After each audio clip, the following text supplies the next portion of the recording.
बड़ी खबर आगरा से है। अलीगढ़ दौरे से पहले पुलिस ने रामलीला सुमन के आवास पर उन्हें घेरा, चारों तरफ से पाबंदी लगाई। एसीपी हरिपर्वत विनायक भोंसले को सपा सांसद ने बताया कॉम्बो। दरअसल हम आपको बता दें कि आधे नेता आधे पुलिस वाले आपका भविष्य है उज्जवल, जल्द बनेंगे कप्तान, रामलीला सुमन कहते हुए नजर आए। पुलिस ने रामलीला सुमन को रोका तो जमीन पर बैठ गए कार्यकर्ताओं के साथ जमकर नारेबाजी की है। दलित पीड़ित परिवार से मिलने अलीगढ़ जा रहे थे सपा सांसद रामलीला सुमन। बुलंदशहर के दौरे के दौरान हुए हमले को गंभीरता से लेते हुए आगरा पुलिस ने बरती सावधानी और समाजवादी पार्टी के राज्यसभा सांसद को जाने से रोका। दरअसल हम आपको बता दें, समाजवादी पार्टी के नेता और राज्यसभा सांसद रामलीला सुमन को आज उनके आवास पर ही अलीगढ़ जाने से रोक दिया गया। दरअसल सपा सांसद रामलीला सुमन अलीगढ़ घटना पर पीड़ित परिवार के घर पर जाना चाहते थे, लेकिन पुलिस और प्रशासन ने उन्हें एक तरफ से हाउस अरेस्ट कर लिया। रामलीला सुमन इस बात को लेकर काफी सख्त व्यथित और नाराज हैं। ये धमकियां मिल रही हैं। एक सभा हुई, 26 तारीख को लोग हमारे घर पे आ गए, बताया गया कुछ टीमें बनी हैं, हमें आप ये बता दीजिए। फिर हम अलीगढ़ गए, वहाँ हमला हुआ। हमें एक उदाहरण ऐसा बता दीजिए जिसमें से ये मैसेज गया हो कि पुलिस सख्त कार्रवाई कर रही है जो खुराफात करने वाले हैं अपराधी। ये सब नहीं चलेगा। आप लोग तो तरफा उनको अवैध। पुलिस अधिकारियों का कहना है कि सुमन को उनकी सुरक्षा कारणों की वजह से नहीं जाने दिया है। दरअसल ये बड़ी खबर उत्तर प्रदेश के आगरा से है, जहां पुलिस द्वारा रामलीला सुमन को अलीगढ़ जाने से रोकने के बाद समाजवादी पार्टी के कार्यकर्ताओं और नेताओं ने उनके घर के बाहर धरने पर बैठ गए और जमकर नारेबाजी की है। इस दौरान प्रशासन पर भी उंगलियां और तीखी बात करते हुए सपा सांसद दिखाई दिए हैं। देखिए पुलिस और सपा सांसद के बीच की झड़पें किस तरीके से वायरल होती हुई दिखाई दे रही हैं। सपा सांसद ने तमाम सारे सवाल प्रशासन पर खड़े कर दिए हैं। समाजवादी पार्टी के राष्ट्रीय अध्यक्ष श्री अखिलेश यादव के आदेशानुसार हमें आज अलीगढ़ जाना था, लेकिन मुझे बेहद अफसोस के साथ कहना पड़ता है कि सुरक्षा के नाम पर हमें नजरबंद कर दिया गया है। हमारी जो गतिविधियां थी बाहर जाने की, लोगों के दुख में शरीक होने की, लोगों के पास जाने की, वेदना व्यक्त करने की, उन सब चीज़ों पर विराम लगा दिया है। और यही वजह है कि आज जानबूझ करके हमें अलीगढ़ नहीं जाने दिया जा रहा है। घटना 26 अप्रैल की है। 3 नौजवान प्रदीप, राहुल और छबिराम ये वीडियो बना रहे थे बाबा साहब डॉक्टर अम्बेडकर से संबंधित। इनको लोगों ने पीटा, बुरी तरह पीटा। इसका वीडियो इनकी तरफ से प्राथमिकी दर्ज की जाती, उल्टे उनको 1 से 51 में चालान कर दिया गया। इनकी बेशुमार पिटाई हुई, नंगा किया गया, पूरे शरीर पे निशान हैं, जख्म हैं। तो एक तो सबसे महत्वपूर्ण घटना यह है कि जो पीड़ित हैं उन्हीं के साथ नाइंसाफी की जा रही है। और एक बाढ़ सी आ गई है उत्तर प्रदेश में दलितों के खिलाफ अत्याचार की।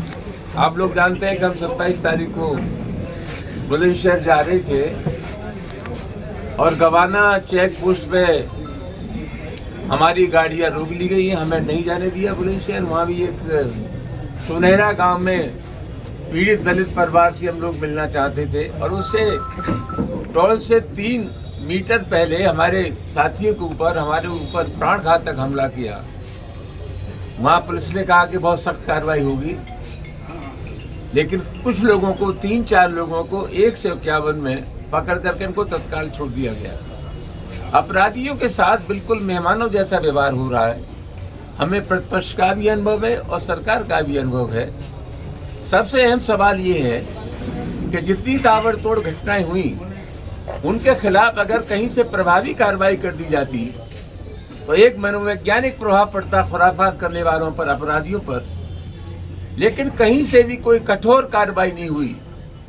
और मुझे ऐसा लगता है कि जिले की जो सरकार है, जिले के जो अधिकारी हैं, उनकी अपनी मजबूरियां हैं। इन समस्त गतिविधियों का संचालन मुख्यमंत्री कार्यालय से हो रहा है। दोस्तों, आप जानते हैं कि उत्तर प्रदेश में वहाँ के मुख्यमंत्री जी ने ऐलान किया है कि साहब बिल्कुल चैन है, रामराज आ रहा है उत्तर प्रदेश में। हम समाजवादी पार्टी के कार्यकर्ता हैं और जनता है। जनतंत्र में जनता सरकार भोगती है और जनता ही सरकार को बनाती है।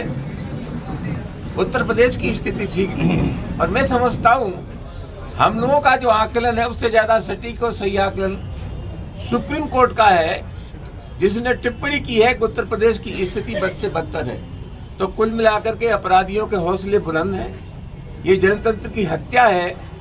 समाजवादी पार्टी के लोग मिलना चाहते हैं, जो पीड़ित लोग हैं। जानबूझ करके हमें गिरफ्तार कर लिया गया या रोक लिया गया है और एक नोटिस हमें थमा दिया गया है कि वहाँ अनुमति नहीं है आपके जाने की, लिहाजा आप लोग नहीं जा सकते। मामला बहुत गंभीर है और मैं ऐसा मानता हूँ जो सरकार का मिजाज होता है, सरकार के मिजाज से ही सामाजिक शक्तियों का संचालन होता है। कहीं न कहीं से अपराधियों में ये संदेश है कि उत्तर प्रदेश की सरकार उनके मिजाज की सरकार है, उनके दिल की सरकार है, उनके दिमाग की सरकार है, उनकी जहरियत की सरकार है। सरकारी संरक्षण प्राप्त है अपराधियों को, इसलिए ताबड़तोड़ घटनाएं हो रही हैं। हम डंके की चोट कहना चाहते हैं। प्रशासन हमें कितना भी रोके, लेकिन कमजोर वर्गों की, पिछड़ों की, दलितों की, अकलियत की और पीडीए की लोगों की हिमायत करने से दुनिया की कोई ताकत हमें रोक नहीं सकती। आप जाएंगे अलीगढ़?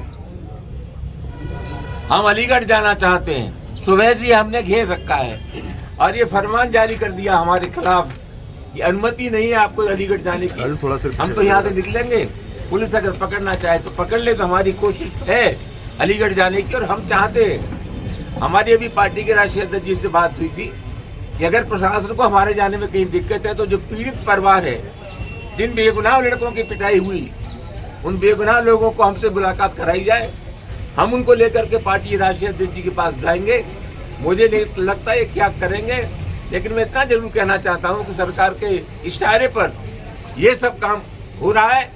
दलितों के ऊपर निरंतर अत्याचार हो रहे हैं। जगह जगह डॉक्टर अम्बेडकर की प्रतिमाएं तोड़ी जा रही हैं। अभी किसनी में, मैनपुरी में तो बुलडोजर से पूरी मूर्ति उखाड़ दी और एक शॉर्टकट तरीका निकाल लिया है सरकार ने कि मूर्ति तोड़ने वालों के खिलाफ कठोर कार्रवाई हो, तो उस स्थान पर नई मूर्ति ला करके रख देते हैं। एक भी स्थान पर अगर मुकदमा पंजीकृत करने के बाद कठोर कार्रवाई होती तो एक संदेश चला जाता। मैं समझता हूँ इस आशय की घटनाओं की पुनरावृत्ति नहीं होती। मामला बहुत गंभीर है और मैं समझता हूँ एक पीडीए को चुनौती है। अखिलेश यादव जी के निर्देश पर पूरे उत्तर प्रदेश में कल प्रदर्शन हुआ था और मैं समझता हूँ जानबूझ करके हमें कमजोर वर्गों की हिमायत करने से रोका जा रहा है। आप लोगों से आग्रह है कि इस प्रकार की जो चीजें पनप रही हैं, इस प्रकार का जो तानाशाही आचरण है, हम आपसे भी अपेक्षा करेंगे इस तानाशाही आचरण के खिलाफ आप हमारी मदद करें।